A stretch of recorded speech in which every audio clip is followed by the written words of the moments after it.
Okay, I've got a whiskey review for you at the moment, and we do like to talk whiskey and what's wrong with that. Nothing wrong with the whiskey, and of course if you are interested in whiskey, then I'd be remiss if I didn't say that why don't you check out my new book, A Dark History of Whiskey, which is available anywhere books are sold from Pencil Publishers, and you can study whiskey, the history of this wonderful drink, but from a different perspective. It truly is a whiskey book like no other.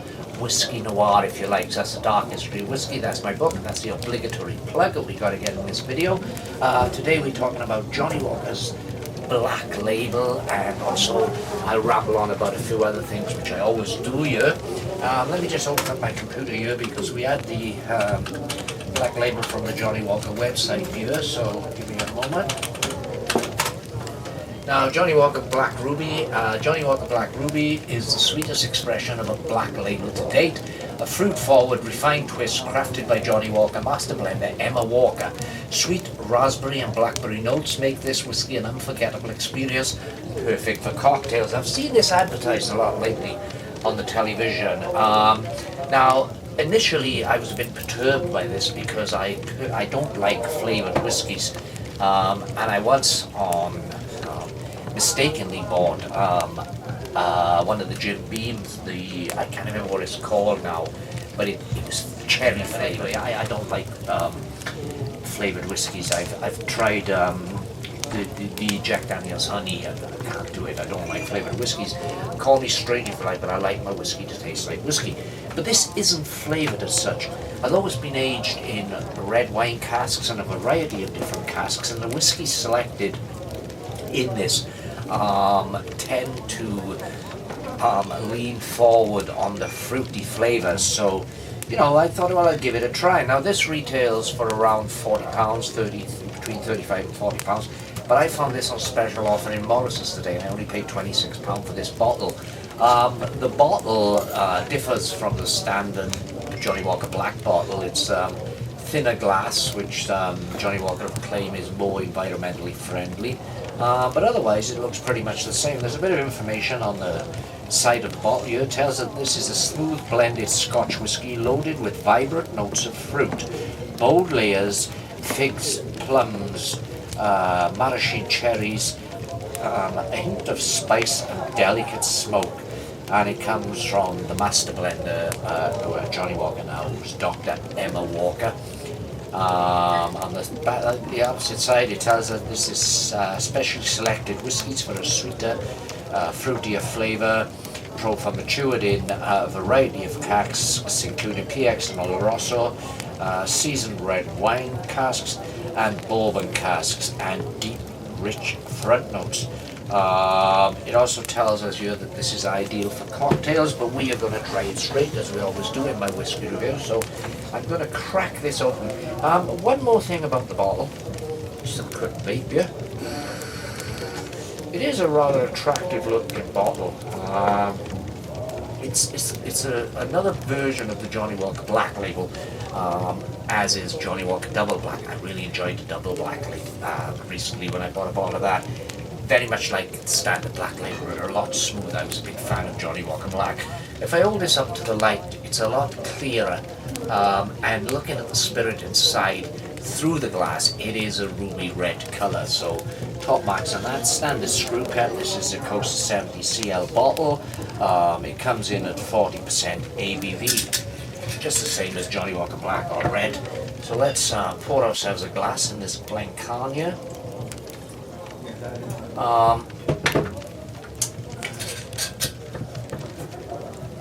Let's talk a little bit about the colour, the appearance of this whiskey.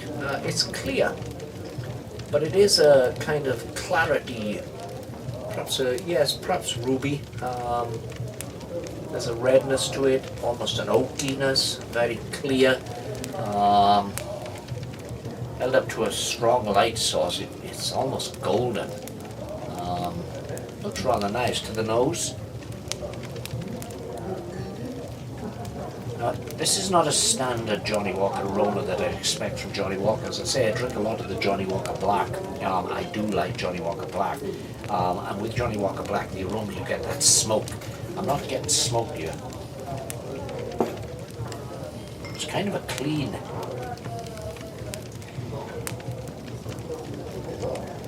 there maybe?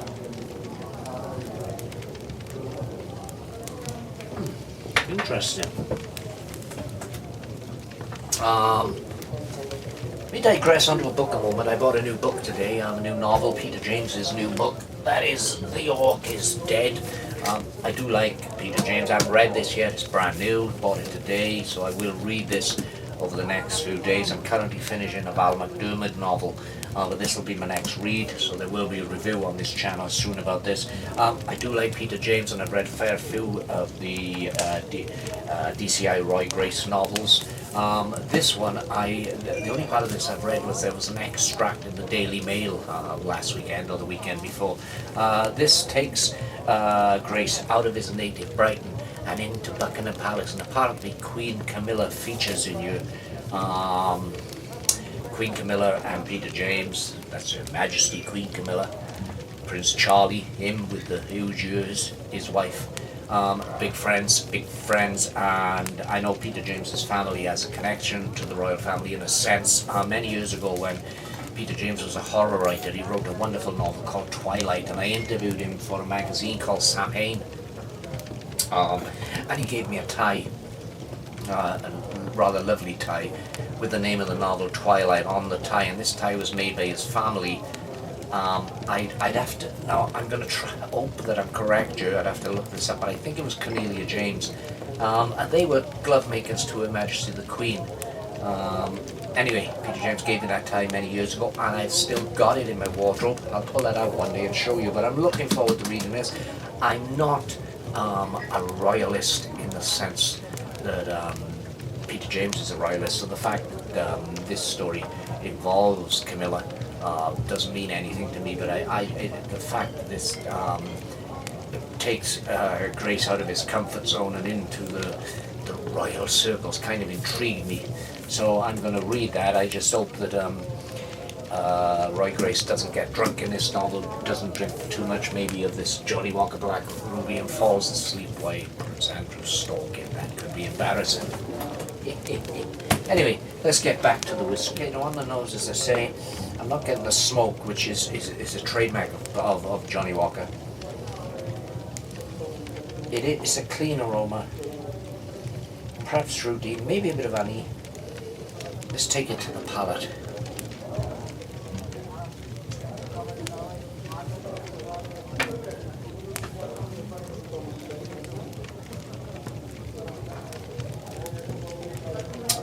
That signature Johnnie Walker smoke is there on the back end. Sweeter than... What's the secret to a long life? Booze. A little drop of whiskey every night. Grace Jones is celebrating her 111th birthday. I don't feel any older. She sure looks pretty in pink. There was cake and a champagne toast at her party, but Grace usually prefers something a little stronger. For the last 60 years, she's been knocking down a glass of whiskey before bed. Sleep well? Maybe damsel type flavors. Cherries, maybe black cherries. That's not bad. Let's try again another bit.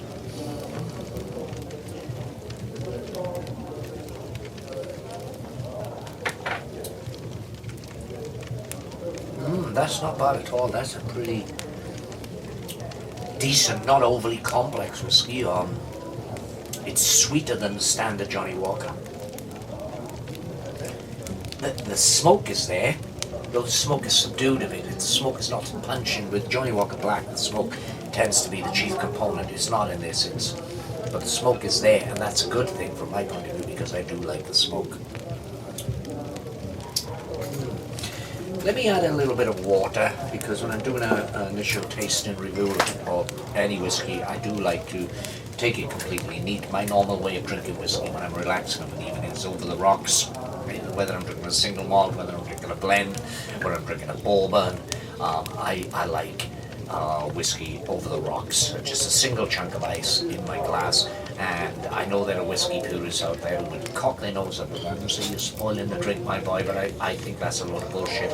I think you should drink whiskey the way you want to. If you want to drink it in cocktails, then that's fine too. But I generally drink it over the ice, over the rocks, so to speak. But when I'm tasting a whiskey, I always take it totally neat, especially if it's for review purposes, because I do think that if you're doing your initial tasting of any blend or a malt or a bourbon, and you want to give your opinion, then you owe it to the makers, the people who have worked hard to produce this drink. You owe it to take it neat. After I take it neat, I'll add a touch of water, because I'm a great believer. It's just a single capful there of water. Nestle Pure Life water, nothing special. But I'm a great believer in the power of the water as over whiskey, because whiskey, of course, is a strong drink. Even at 40% ABV, that's a strong drink, and the ethanol, the alcohol, can act as a prison and shut in a lot of the flavors. So the addition of a little water to the whiskey breaks it up slightly. Yes, you proof it down slightly, but I mean, this started at 40% ABV. I put a cupful of water in there. I've not altered the ABV by any great amount. Entertain a tavern, come sit a while for free. We talk about our Drink while I allow the water to do its stuff. So the advertising here on the Johnnie Walker website tells us this is a vibrant new blend delivering an indulgent, sweet flavor experience. Johnnie Walker Black Ruby is the latest interpretation of our iconic blended Scotch whisky. Johnnie Walker Black Label elevate cocktails with its deliciously sweet and smoothie, fruity flavors. And that's showing the way the whiskey industry is going, because not so long ago you'd never see a whiskey advertised on any other website where they put the emphasis on cocktails. It just wasn't done. But because there were a strong core bunch who felt that the only way to drink whiskey was neat with a grimace, thankfully that's all being brushed aside now. And whiskey writers such as the great Dave Broom, very much, my own book, Dark History of Whiskey, was very much influenced by James Bloom's books. And he says you should drink whiskey the way you want to. You pay the money, you drink it the way you want to, whether that's in a cocktail, whether that's over ice, whether it's drowned in Coke, you should do it the way you want to, and I fully agree with that. So, the water has done its thing now. Let's swirl it around the glass. Let's talk about the legs on this whiskey. The legs are pretty substantial. They're still running down the glass there from earlier, so... And the aroma has opened up already with the addition of a little water. Now it's more fruity. Now I'm getting almost a, not sure if it's a strawberry or a raspberry jam type.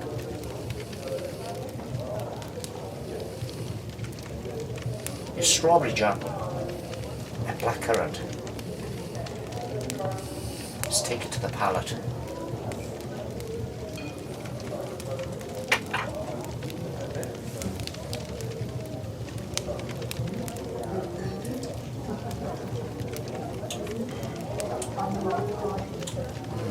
That is so much better. Now that fruitiness is there. To me, it's like a thick coating of strawberry jam within the mouth, and the smoke is still there. The smoke now is lingering on the finish. Oh, that is quite delicious. That is a decent whiskey. He's got a pocket watch that stopped in '63. He says it still tells time for those who know how to see. I'm not sure if this would replace my standard Johnnie Walker Black, which is probably the Johnnie Walker that I drink more than any other. Although I'm a big fan of Johnnie Walker Double Black. But for time to time, as a nice change, this is quite spectacular. Definitely a strawberry jam type thing. And yes, maybe some figs with just a faint smoky finish. Get in the boat, take a walk on the sweet side. So they seem to be thinking that they seem to be building up the emphasis that this is a sweeter form of Johnnie Walker Black. Johnnie Walker's own website also tells us that the aroma is sweet fruit and a hint of spice. As I say, I get that strawberry jam, maybe figs. Not really getting any spice. Appearance glowing with deep berry red tones. Yes, I fully agree with that. It is on the red side of copper. Does look nice in the glass.